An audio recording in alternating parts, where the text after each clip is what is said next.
ത്തിന്റെ വഖഫ് ബോർഡിന്റെ പ്രവർത്തനങ്ങളെ മരവിപ്പിച്ച ഹൈക്കോടതി വിധി പുറത്തേക്ക് വരുമ്പോൾ എന്തൊരു നിസ്സംഗതയാണ്. കേരളത്തിൽ ലീഗിന്റെ മന്ത്രിമാർക്ക് മിണ്ടാട്ടമില്ല, സംസാരശേഷി നഷ്ടപ്പെട്ടു പോയിരിക്കുന്നു.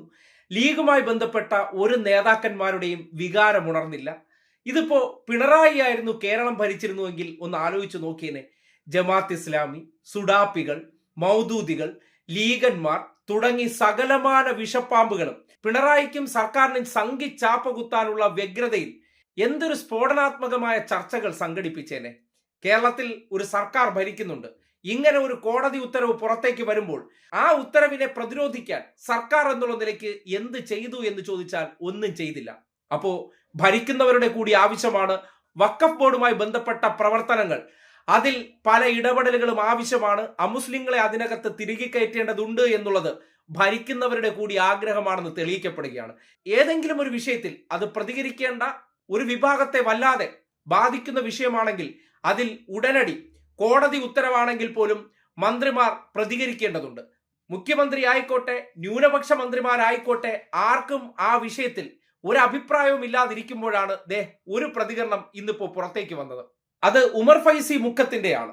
അദ്ദേഹം ഇപ്പോൾ പറയുകയാണ്, വഖഫ് ബോർഡിനെതിരായ പരാതിക്ക് പിന്നിൽ സംസ്ഥാന സർക്കാരാണത്രേ.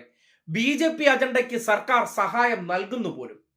നാണമുണ്ടോ നിങ്ങൾക്കിത് പറയാനെന്ന് പൊതുസമൂഹത്തിൽ കാര്യങ്ങളെ കൃത്യമായി വിലയിരുത്തുന്ന മനുഷ്യർ ചോദിക്കും. കാര്യം ഇന്നലകളിൽ നിങ്ങൾ ഉൾപ്പെടെയുള്ളവർ ചെയ്ത പ്രവർത്തനങ്ങളുടെ ഫലം നിങ്ങൾ അനുഭവിക്കണ്ടേ? അനുഭവിച്ചേ മതിയാകുള്ളൂ. കാര്യം നേരായ രീതിയിൽ പ്രവർത്തിച്ചു കൊണ്ടിരുന്ന ഒരു സർക്കാർ സംവിധാനത്തെ അട്ടിമറിക്കാൻ, ന്യൂനപക്ഷ വികാരം ഉണർത്താൻ നിങ്ങളും നിശബ്ദമായി കൂട്ടുനിന്നു.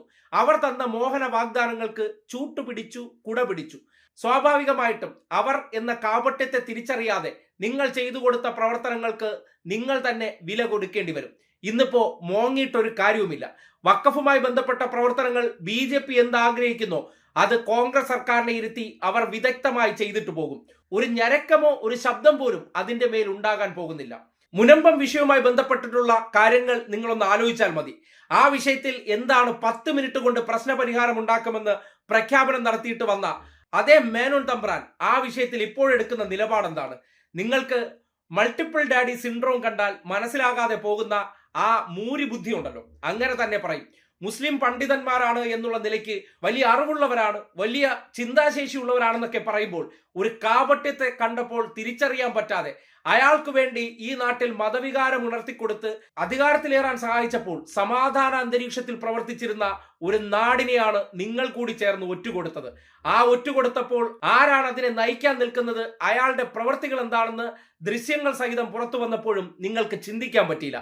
നിങ്ങളപ്പോൾ വാക്ചാതുര്യത്തിൽ മയങ്ങി വീണു. വാക്ചാതുര്യത്തിൽ മയങ്ങി വീണ നിങ്ങൾ ഈ നാട്ടിൽ സംഘപരിവാറിന് വേണ്ടി കാവി പാത വിരിച്ചു കൊടുക്കുമ്പോൾ ഒപ്പം കണ്ടുനിന്ന് ഇതുപോലെ മോങ്ങി തീർക്കാനേ കഴിയത്തുള്ളൂ. അല്ലാതെ ഒരു ചുക്കും ചെയ്യാൻ പറ്റില്ല. കേന്ദ്ര സർക്കാരിനോട് വിധേയത്വം പുലർത്തുന്ന ജൂനിയർ മോദിയായിട്ടുള്ള വ്യക്തി മുഖ്യമന്ത്രിയായി കഴിഞ്ഞപ്പോൾ അയാളുടെ ഉള്ളിലെ സംഘിബോധം അത് ഉറപ്പായിട്ടും പ്രതിഫലിച്ചിരിക്കും. വാക്കുകൊണ്ടുള്ള ഡയലോഗടി കേട്ട് ഇനിയും നിങ്ങൾക്ക് കോരിത്തരിച്ചിരിക്കാം. അപകടം വീട്ടുമുറ്റത്തെത്തുമെന്ന് ആവർത്തിച്ച് പറഞ്ഞപ്പോഴും നിങ്ങൾക്ക് അതിനോട് പുച്ഛമായിരുന്നു. ആ പുച്ഛത്തിന് ഇപ്പോൾ നിങ്ങൾ ഇങ്ങനെ മോങ്ങുമ്പോൾ സ്വാഭാവികമായിട്ടും സമൂഹം കണ്ടിരിക്കുമ്പോൾ നിങ്ങളോട് ഒരു സഹതാപമോ അനുകമ്പയോ തോന്നില്ല എന്നുള്ളതാണ് യാഥാർത്ഥ്യം. നിങ്ങൾ ചെയ്ത പ്രവർത്തനത്തിന് നിങ്ങൾ അനുഭവിച്ചേ മതിയാകുള്ളൂ എന്നുള്ളതാണ് റിയാലിറ്റി.